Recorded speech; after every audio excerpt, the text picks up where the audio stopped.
Here is another wood fence building slideshow, and again, it's just my attempt to throw in all of the pictures that I took and videos about building a fence in my backyard. And here you can see how bad the termite damage is, and this is kind of standard for an old fence. I don't know how old this fence is, but I'm guessing it's at least 20, but quite possibly 30 years old, and could actually be one of the original fence here because it was damaged. And when I got here, when we got to the house, I think it was about 15 years ago, even longer than that. This fence almost looked like it was in the same shape.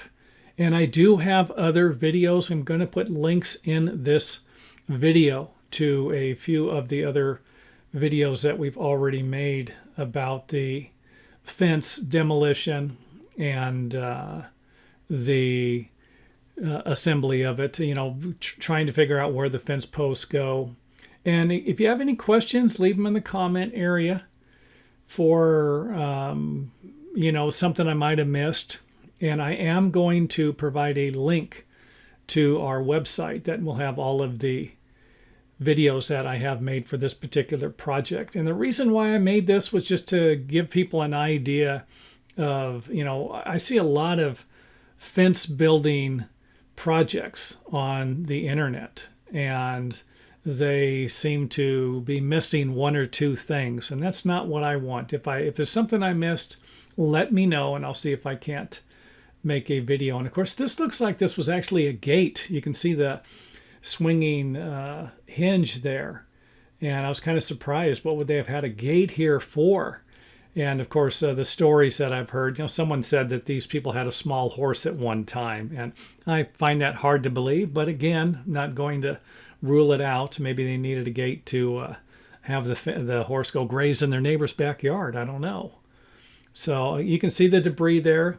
Debris, leaves, decomposing organic material can definitely accelerate the decomposition of lumber, wood fence posts, and your fencing. So try to keep these areas clean whenever possible.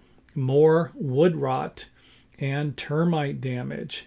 And I asked my neighbor, I might have already mentioned this in one of my videos, but I asked my neighbor if they wanted to just have me repair the fence and try and make it last a little longer. And sometimes that's the best alternative. And they were like, no, we're done. It's been there long enough. And I think they kind of felt, they might have felt a little guilty for me always propping it up or fixing it. And they were like, no, let's just fix it. So that was where that went.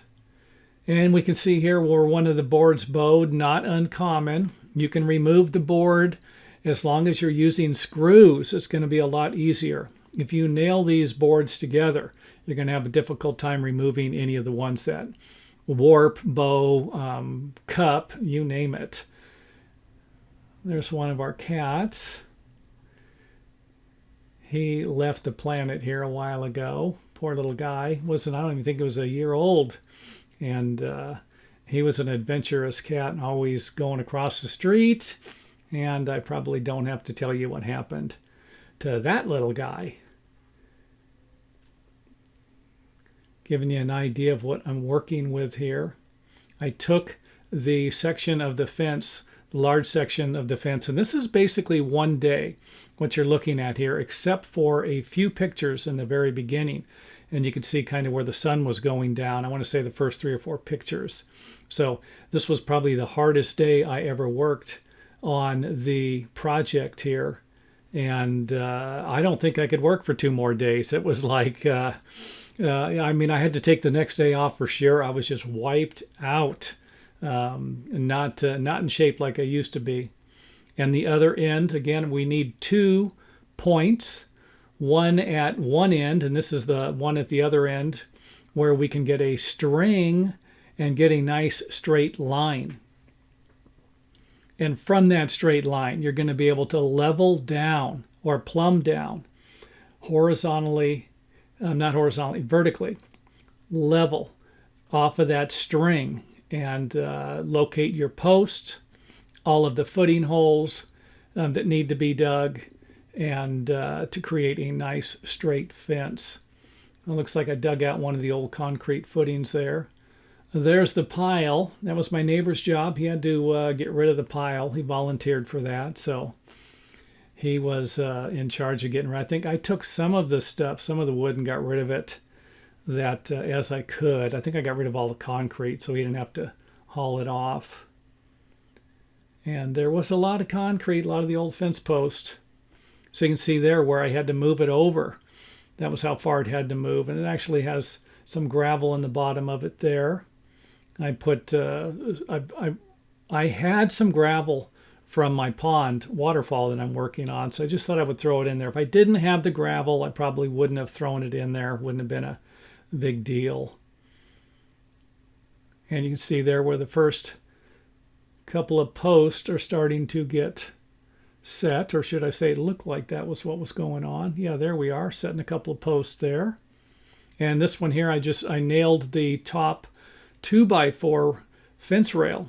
I nailed it to keep the fence post located so that I didn't have to use any bracing going in that direction. So I just braced the post off in the other direction to keep it from moving. But if I didn't have the wood railing at the top, I would have needed to have additional bracing in to hold the fence post up. So just another thing you can do to, in my opinion, speed up the process.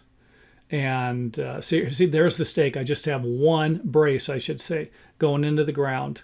I don't need one going in the opposite direction. I hope that makes sense. And filling up that hole with concrete. There's my little cardboard trick. I've been using this for years, and it works out great. Allows me to raise the concrete without pouring a large, unnecessary amount of concrete. And you can actually look at the old concrete fence post supports, and you can see where the overage on it kind of just spilled over. And you can see it there. There's the fence post, and that on the bottom right-hand corner, or at the bottom here, is the amount that just spilled over. If they would have had the little cardboard, they wouldn't have had to have dealt with that.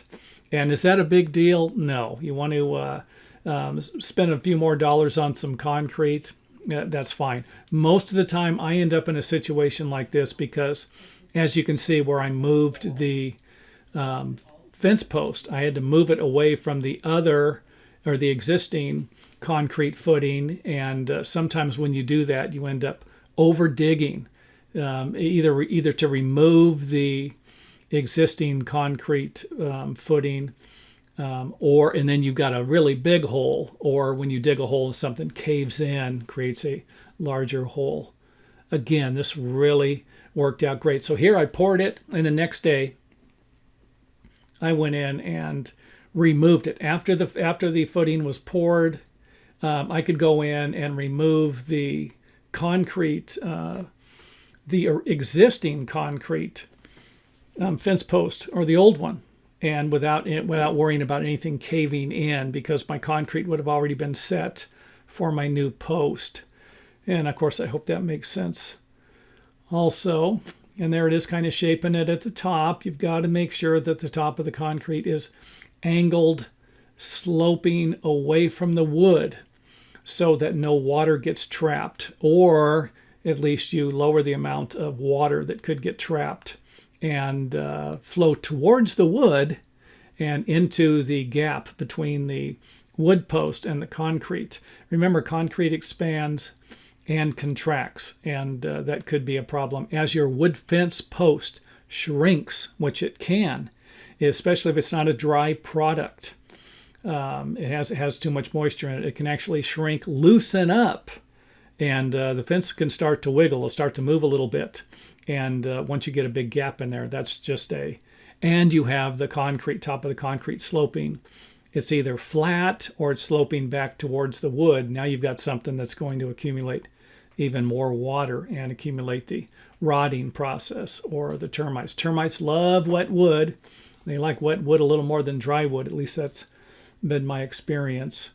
Again, there's the existing fence post footing. I'll take it out the next day. our string. Everything looking pretty good.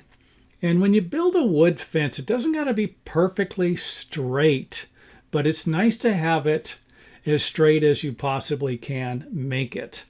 And now we can see the sun's going down and we're coming to the end of the video. So I will go ahead and say goodbye here and put a link here to the next video when it is completed.